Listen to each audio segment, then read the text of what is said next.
Kia ora koutou te whānau, nau mai, haere mai, hoki mai. Whānau te Umuariki here, welcome back, nau mai, hoki mai. Welcome back to Te Rā Tuarua, day 2 of our 5-day pre-workout heads up before we go into our 10-week Māori Language Revitalisation workout. It's nice to have you here. Whānau, if it's your first time here today or tonight, wherever it is for you, welcome along again. Have a look down in the comments or have a look back at yesterday at a place to sign up and join us on any of our wero or challenges. You join us anytime and join up there and I'll send you some deets, okay? Today we're looking at sign language, the signs, ngā tohu-a-ringa, using our hands and gestures to help facilitate and articulate the reo. Let's break it down, 3 lots of 5. Here's the first one, whakarongo, listening up, whānau. What is it, te umu? It is kupu ho. I need to teach you a new word. Kupu ho. Kupu ho. Ka pai whānau, I can hear you rocking it out there. Tuarua, number 2. Listen up. Whakarongo. Whakarongo. Notice the hands are moving there, whānau, and that's the listening part. Otherwise, if you just stand there like this, like, what's happening? Ka pai needs you to look in. Ti tiro. Ti tiro. Ka pai, I need something to say. It looks the same as this. The same or similar. Ri te tonu. Ri te tonu. Ka pai whānau. Or it might be different. Rereke.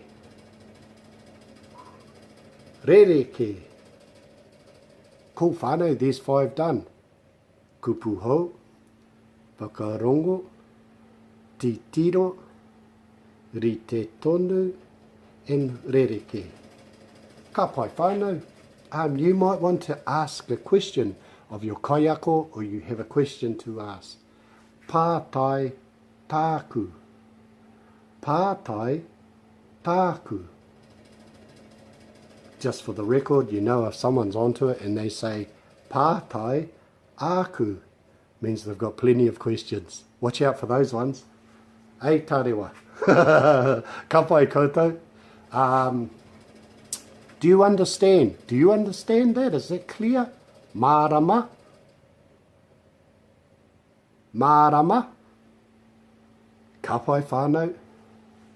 And you either do, I, so talk to the hand, I, don't be afraid to move whānau, I, not this I, ka pai, or you don't understand, short for kaore, no I don't understand, kao, kao, kao, or, if you want to back one in each race, you go I, kao, and you be confused, you go rangirua.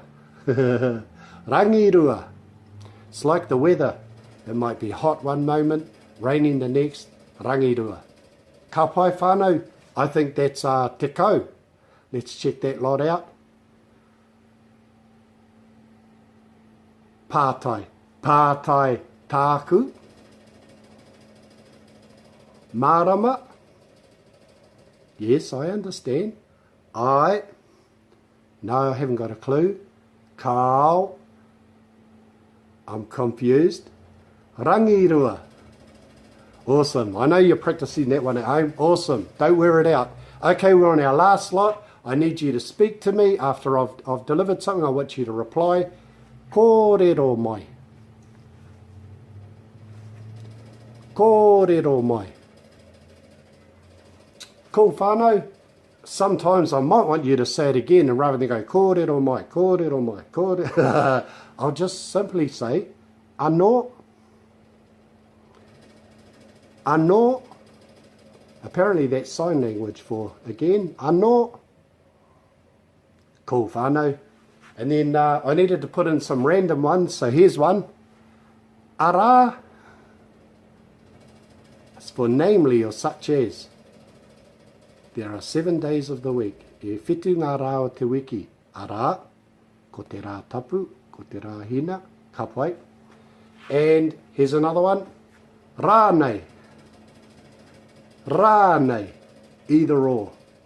Ka pai whānau, we're nearly there. I've got to rock out the last one because the camera's waving at me saying, hurry up, hurry up. Ka pai, kia kaha, kia kaha, kia kaha, kia kaha, kia kaha, hoo hoo. Ka pai whānau, that's about it for today. Te rā tuarua. Tomorrow we'll be looking at ngā oro, the sounds like hao nao brown cow. We get our sounds and our formulative sounds before we do the real workout in full. Ka pai whānau, that's enough for now. I'll see you tomorrow. Te rā tuatoru, ngā oro, the sounds, but for now, work on these. Mauri ora whānau, ka kite.